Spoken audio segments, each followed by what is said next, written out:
Okay, we can keep flipping onto the next one. So we're going to look at social proof. We have Mr. Dan Bilzerian here. I don't know what he's doing currently. Last time I heard, he was just going down in flames with I was all of going to these say, lawsuits and his debts. didn't he have to go to jail or something? Yeah, maybe he has. I don't know if anybody in the Or was chat that can just his fill us dad? in. I don't quite remember. I know his dad was in jail, but I think he got a lot of his money from his dad and borrowed a lot of money to sort of sell himself as an influencer And buy all of these girls, of course. Yes. I mean, it doesn't matter how like cool and attractive you are. You don't get this kind of harem like with naturally. You have to pay them to do this stuff. So, Or command them. Yeah, I mean, of course if you could. manage to set society up that way. Going back, return to tradition. Yes. Return, yeah, with the V. Based polyamory. No, all right, but enough jokes. This is quite a powerful angle. Basically, okay, we go back to the basics here. What's the heuristic? The heuristic is that if other people like it, then it's good, right? It's really that simple. If other people like it, then it's good, and then I should do it too. So instead of actually doing the work as requires a lot of calculation, investigation, and time, you can just see that people, let's say everyone I know is using this insurance company, and nobody I know is using that insurance company. So I'm going to go with this one because it looks like it's more popular, or whether it's this applies with people as well. Like, I mean, as you're seeing with Dan here, when you're seeing him with all these sort of women, that is kind of his social proof in a sense. Like, he's been selected by all of these women. Yeah, he's got to be doing something right. Yeah. I think women are like particularly bad with this stuff because I mean, for me, it's like this is one of the most powerful. Well, bad or good. I mean, they're one of the most effective. Let's put it like that. Yeah, at least the most effective ways to compel women to do stuff. It's just to convince them that other women are doing the same thing.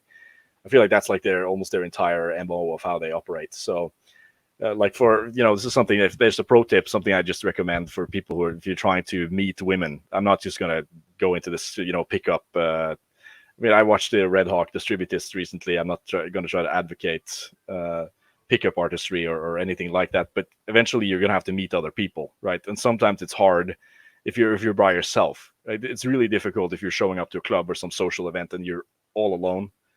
So bring some friends. Just bring somebody who has pre-selected you to make it look like you're not just like the standalone weirdo, and that can sort of clue other people into the fact that you're worth talking to. So there's some examples that he goes through in the book. Let's say like the canned laughter in comedies, for instance, which is something that something that works, even though I find it quite annoying. But even though people know that this is canned laughter, they know that it's completely fake and manufactured. It's still more effective than not doing it in most of the cases, right? Even though it does sort of get exhausted, like the cultural zeitgeist. He talks about the roots of this, which I found interesting, which I didn't know actually was the French used it in theaters. They would like sell themselves as plants in the audience to clap at the appropriate moments or yell, bravo or things like that to sort of increase the average attendance opinion of the play. Yeah, I mean, or the opera, or it the works. whatever. It's like the psyops are really old. The psyops go a long way back, yes. So I mean, in the future, I plan to maybe do like I talked about, having a stream on Røkke and some of these other household names in terms of the Norwegian culture and the household rich people. And Petter Stordalen, you're probably familiar with. He's probably one of the most like famous rich self-made billionaires in Norway, who's a sort of hotelier, like real estate guy. And I read his biography, basically. I mean, of course, a lot of his, I assume, is embellished, but he has a lot of the same ways of thinking as Trump has, but I think he's a lot more sophisticated in his ability to communicate it, in a sense, and how creatively he applies it. When he was talking about, like, when he was taking over, trying to build new shopping malls and hotels, he would always ask his staff to park in front. Like he would ask the staff to park on the customer's parking lot instead of the staff parking lot to make it look like they had customers before they had customers. Yeah. I mean, he talks about like when he was offered a manager job at 24 at like one of these new, like one of Norway's biggest shopping malls.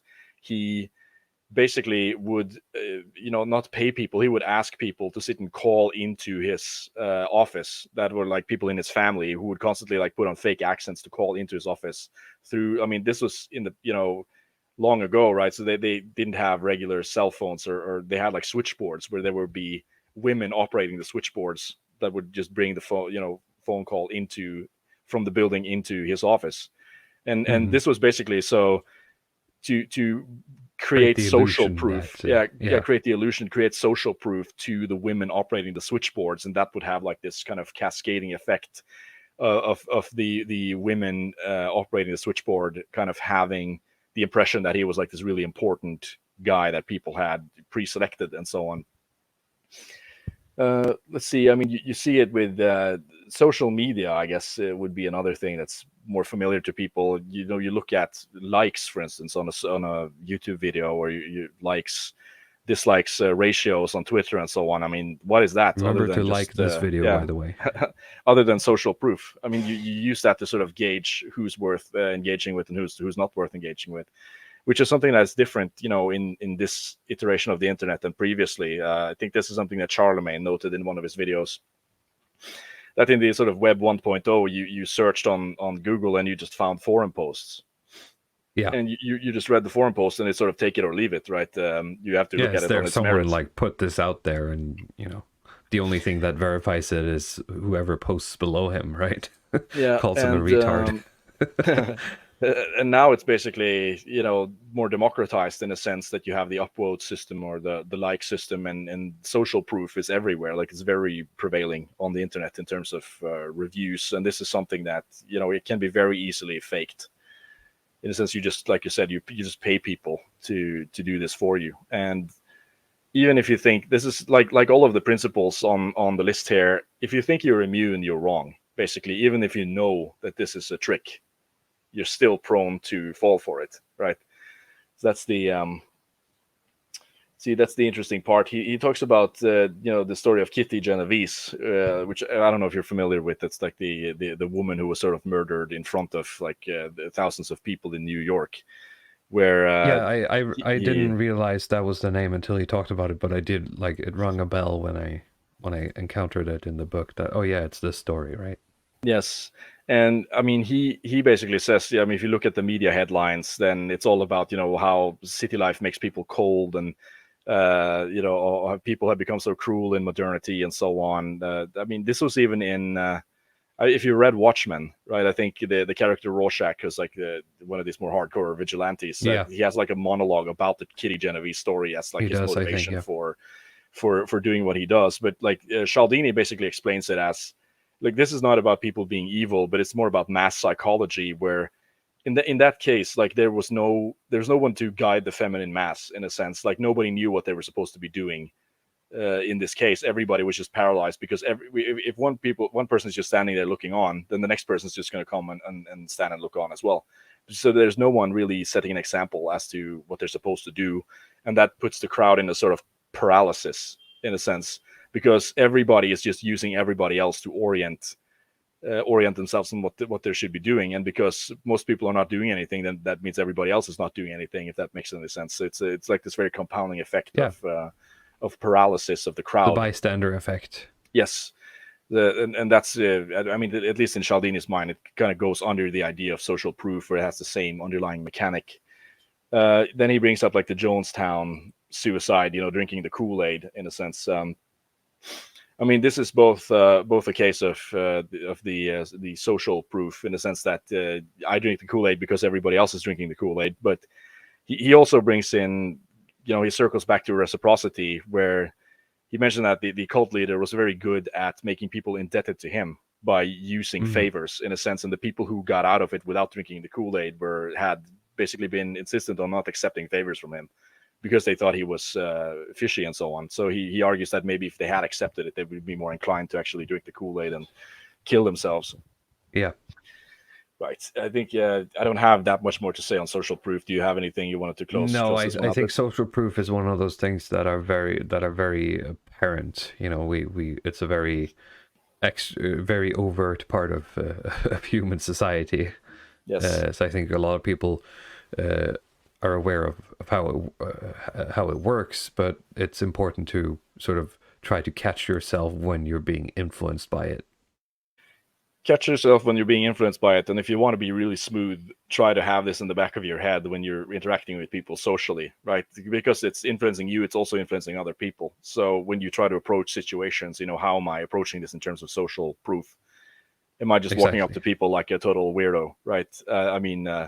I think you have And I a know it's cool to be a base, right wing schizo online, but when you go outside, people don't really gravitate towards that. You need to have some friends. yeah. I think you mentioned on the Shieldings event we did, where you were just approached by some lone guy who said that he liked whale meat or something, and Yeah. um, and of course this Well, is no, I something think he that had a. No, he didn't. I was talking to someone else, and he came over. Yeah, that's yeah. true. But that's the sort of thing with like social proof, is that if you come over just as a kind of lone person, it makes Way people harder. suspicious usually, Yeah. right? And it makes it really difficult. So keep it in mind. Okay, now we can Yeah, look and at the next. unconsciously, I suppose, pulled on it when I talked to someone else, right? Because I did approach them as a single person, but the way I approached them incorporated you guys, right? I said that the reason I was here was to meet with you guys, right? To make Yes, sure that I'm not just some weird guy who showed up alone, right? exactly.